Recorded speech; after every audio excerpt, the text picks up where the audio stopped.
Hello and welcome back to my channel. Oh my god. I know a lot of you haven't seen me in this mode before. Then you can make up. Come catch you down now. As someone monetize the channel here. No mazikwam now. No ma'am. Sorry. Welcome back to my channel. It's your baby girl Dima Obiokwe as always.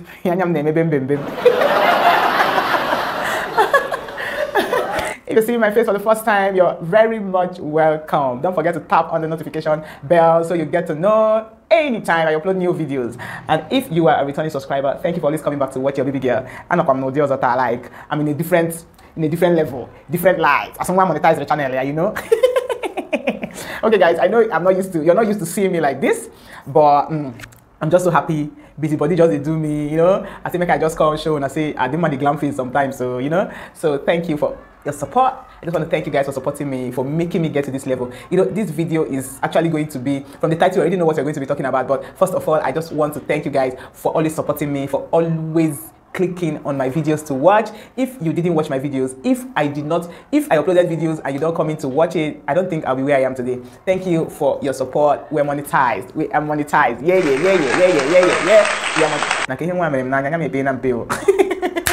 Hope you guys are recognizing me. His name will be is me. I just had to glam up a little, you know. We cannot step up our YouTube channel and not step up in some things, you know. So for today, only like this. If not for the lipstick, only because of the eyebrow, or the eyeshadow, the nanyam. Or we've minute.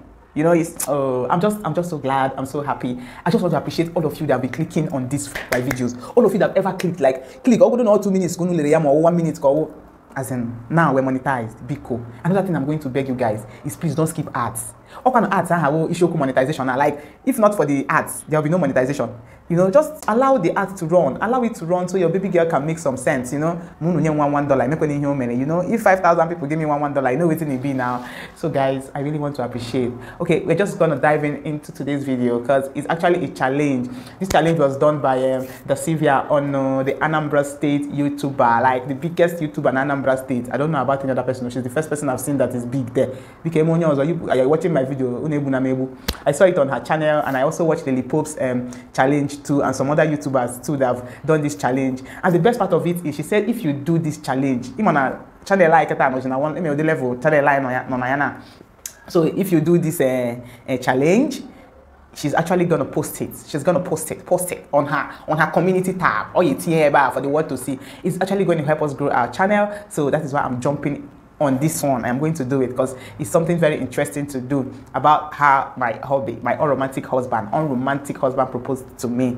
Okay, mine is actually a different story from everything I've watched because I'm coming. Let's just dive right into the video. You know, if there's an ad to play, I want to watch, go to the ad. Then we dive right into the main thing with your dear.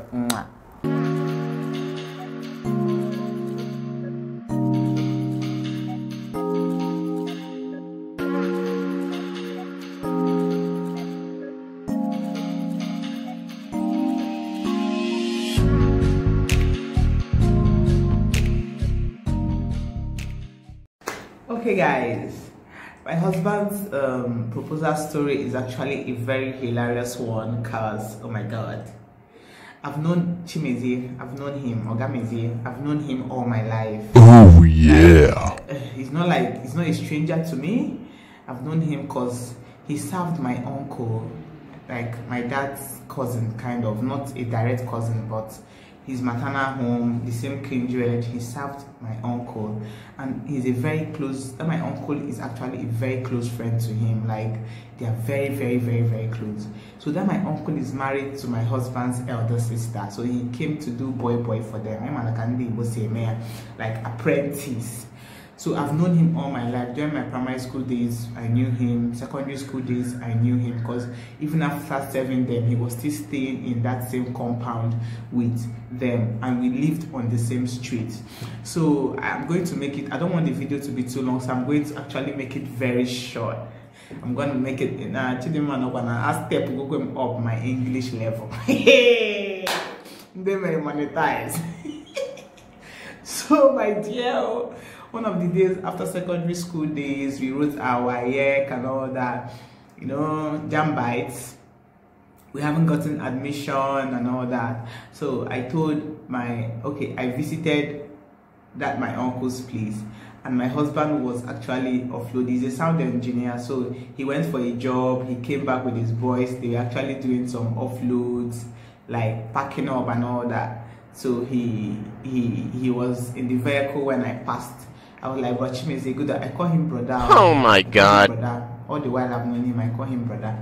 So he was packing up the stuff, and I just walked up to him. I said, brother, good afternoon.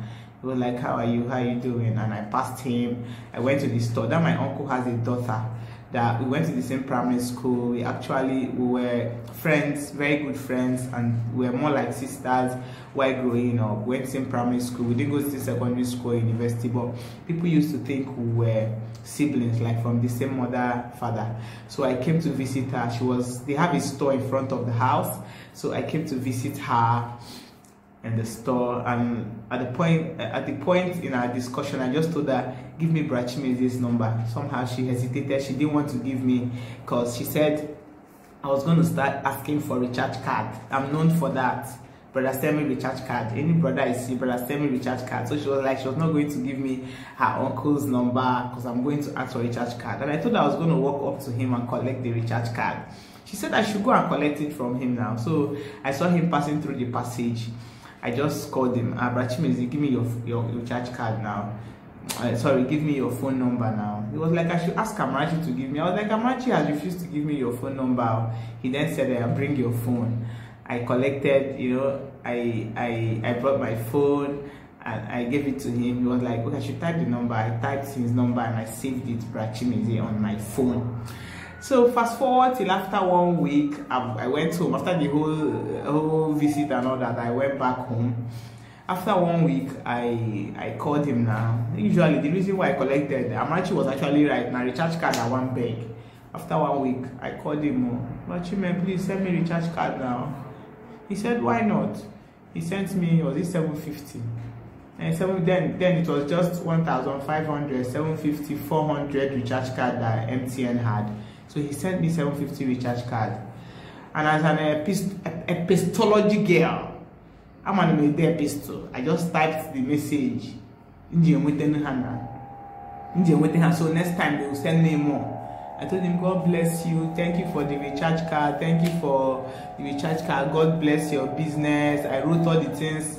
Did the epistle. It was very long. I forwarded it to him.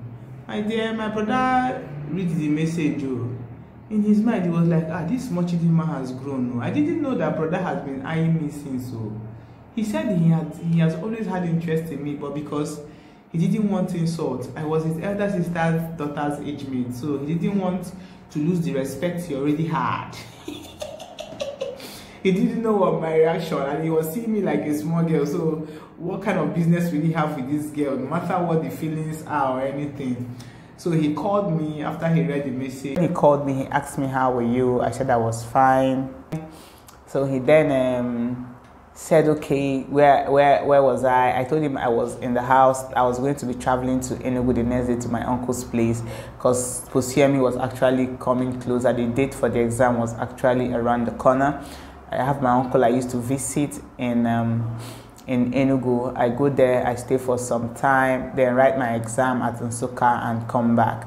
So when I got to Enugu the next day, he was still calling me, asking me how my journey went. Brother was calling me all through. In fact, he started sending me recharge card every other day. Like every day he sends me 1,500 naira recharge card that I should use and take care of myself and all that. So sometimes I have over 10,000 on my phone, 12,000. When I'm broke, I just go to those umbrella people that used to sell recharge card then where they make calls. I'll just transfer them maybe 5,000, any amount I feel I want, I'll transfer to them, they'll give me cash. So that was how brother was calling me. Actually became the best male friend I had, but still with the brother level and younger sister level, we kept talking.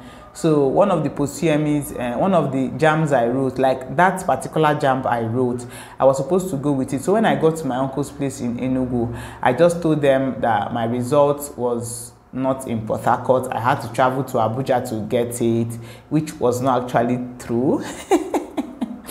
which was not actually true because I grew up alone. I was not allowed to go to anywhere till in fact, the uncle's place I used to visit in Enugu self was after secondary school, so I really wanted to go to more places, so I had to go to another of my uncle's place in Abuja. So when I got to Abuja, I went from there to the JAMB office, like the headquarters in Abuja, to get my result, and I head back, you know. So one of the times I was traveling to, I traveled to Abuja. We were still talking. I went to collect my result. I was coming back a day before the post-UME, so I didn't want to go back to my uncle's place in Enugu. I had to call a friend who was staying in UNN already, so I can actually pass a night at her place. So the next day I write my post-UME.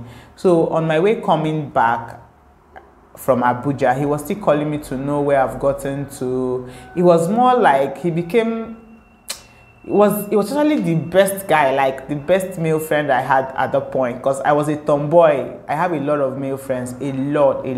I have male friends more than female friends. So when it comes to the male friends, he was actually the top notch, but he was my brother, you know, brother level. There was nothing attached, no whatever. Even if he had feelings, he didn't show it or anything. He was more like an elder brother I didn't have, you know. So at the point he was calling me, asking me where I was. The last time he called, I was at Obola. For if you have traveled by road to Abuja, like coming back from Abuja, you know, after Lokoja and some other places, you just get to Obola. For is just after before Onsoka. So when he called me, it was already 7 p.m. or 7:30 already. He called me. He was like, "Where are you?" I said I was at Obola for at that time. And then he said, "Okay, we got talking, like, how are you feeling? Have you eaten?" I said I bought some things on the road. The last thing I heard was, "Chi, I love you."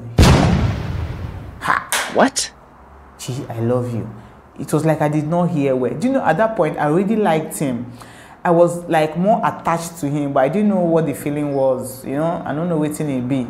You know, as a small girl growing up, it was like, "Chi, I love you." I was like, brother, waiting you talk. Before I could even finish that word, oh boy, my husband off phone. I called him. He switched his phone off. I called. The phone was off. At some point, it was on again. I was calling, he wasn't picking. I was kind of worried. I was like, what happened? I felt bad. I was feeling bad. I didn't know. I was having mixed feeling. I was missing him already because I was really used to him calling. Like, I'm already used to always talking to him, you know. So at that point when he wasn't taking my calls and all, I was just pissed. I was angry. I was missing him. I just had missed feelings. So when I got to the place, even my friend noticed I wasn't too happy. You know, I don't even know that I didn't make me feel my pussy me. No, I didn't really fail, but I didn't get up to the cutoff point I was supposed to use. Even after the post-CME, I got back to Enugu at my uncle's place. He wasn't still picking my call. He wasn't talking to me. I was sending me a lot of messages. He wasn't replying, nothing. So I just kept quiet. I kept calm. So at some point, I had to go back to Port Harcourt. When I got to Port Harcourt, I went to his office. His office was still on the same street where we were living. So when I got there, his boys were there. A lot of people were there. I greeted him, you know, there was nothing attached, but I liked him. There was nothing attached at all. So I greeted him and he was like, "Chi, how you doing? Normal. When you come back?" I said I came back the previous day. He was like, "Okay, no wahala, that he's still very busy, that I should come back tomorrow so we could see." I just left there angrily, but I didn't show it because there was no point in me showing it. I already liked him, like I liked him. So I had to go visit Amarachi again, you know, we caught up and all whatnot, and I went back home. So the next day, I was just looking forward to the next day. The next day, I went there in the afternoon. I was supposed to go to church. I said, I was supposed to go to church. I told Mom I was going to church. I didn't go to church. I just diverted and went to see him. He was like, "Where are you coming from?" I said, "The house." He said, "How did I know? Is Mommy not in the house?" I said she was in the house. Like, "How did you now come out like that?" You know, then, now children of these days don't spoil. Then, before you come out, you go get better reason where they go now. No be now. No be now at all. So he told me to sit down. I sat down. He was like, what is wrong with you? You know, the normal brother, sister level now. I said, nothing. He said, what is wrong with you? I said, how come you called me and you stopped taking my calls? What happened? He said nothing, that he felt it wasn't the right time for him to say what he has said, that he was sorry about it. I was like, why are you sorry about it?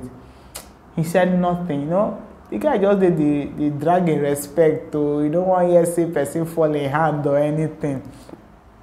He said, okay, that let him just be straight and truthful with me, that he has feelings for me, but he felt it was not right for him to say it over the phone, that he wanted me to come back so he could sit me down and explain it to me, that it's actually very serious, that he's not coming for child's play or anything. Omo, your baby girl was about, I don't know if I was 16, 17. This was happening in 2007. I haven't even gained admission into the university. He said that he's not coming to hurt me or anything, but it depends on what I want. That he wants. He didn't say he wanted us to date. He didn't say he wanted us to court or anything. He just said that he wants to marry me. And because I already told people I like him, like you already like this person, he's not hurting you in any way, and he's always sending you recharge card. Am I that cheap? You know, he wasn't hurting me, he wasn't, and because I feel I have known him all my life, like I feel very safe with him, you know. So he just said he wanted to marry me. At that point, I just paused. I didn't even think about it. The only thing I told him was, please, I want to go to school. I don't want to get married now. And the way I'm looking at you, you're still trying to build yourself. Please, let me just go to school. After school, then we can do the marriage thing. He said there was no problem.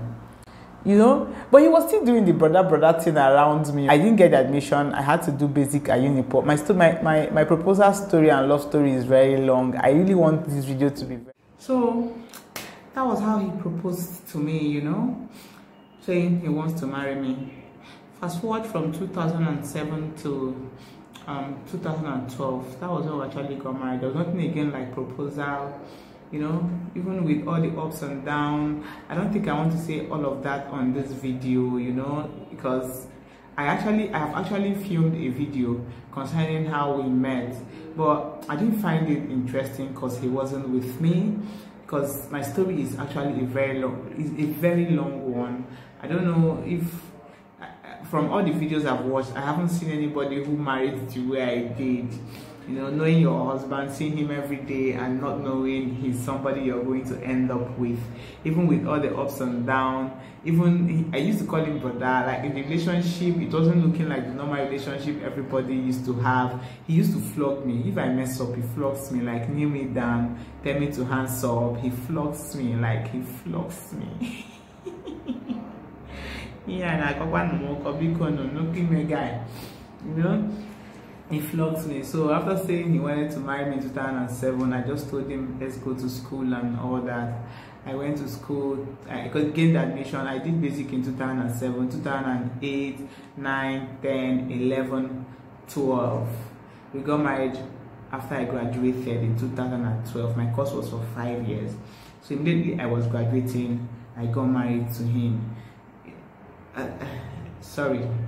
Don't get me wrong, there were other people who were actually on the line. Like a lot of people were breathing down my neck, gee, we love you, we do that, you know. But I was at peace with my husband. I had this peace with him. Even with the way people were coming, the things he was seeing, he didn't know I was actually going to settle down. Even after I've said yes, you know, I was naive as a small girl when I said yes to him. Going to school, getting older and all, and the brother thing actually started. At a point, I told him, no, be do or die thing, no. If at the end of the day we don't marry, no, don't hold me responsible, you know. I was saying all those kind of things, but he was just steadfast. He loved me, like he loves me for me, like the me. I didn't tell you guys, when he met me, I was a tomboy. I practically behaved like a boy. I don't know if I find pictures I will insert here, like how I used to dress. Even when we take pictures, I wear papa's cap, I wear baggy, you know.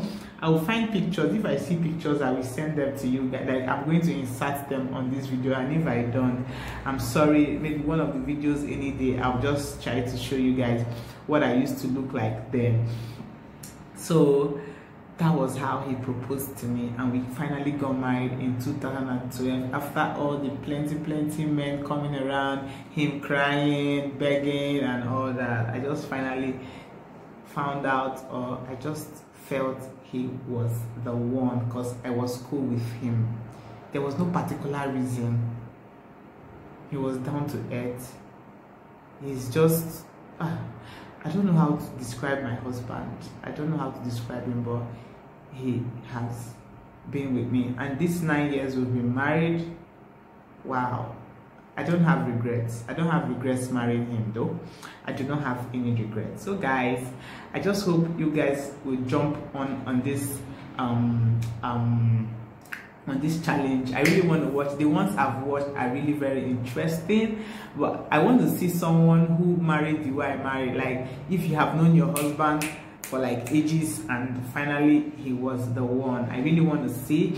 Please, if this is the first time you're seeing Dema Obiekwe, please don't forget to subscribe. Please, if you find this video interesting, don't forget to subscribe. Don't forget to like. I want you to like the video. I want you to share it with your family and friends. Please, let's help this. Don't skip ads. Just help me watch the ads, so your baby girl will actually be happy that she got monetized. Okay? All right, I'm going to leave you guys. See you in my next video. Bye.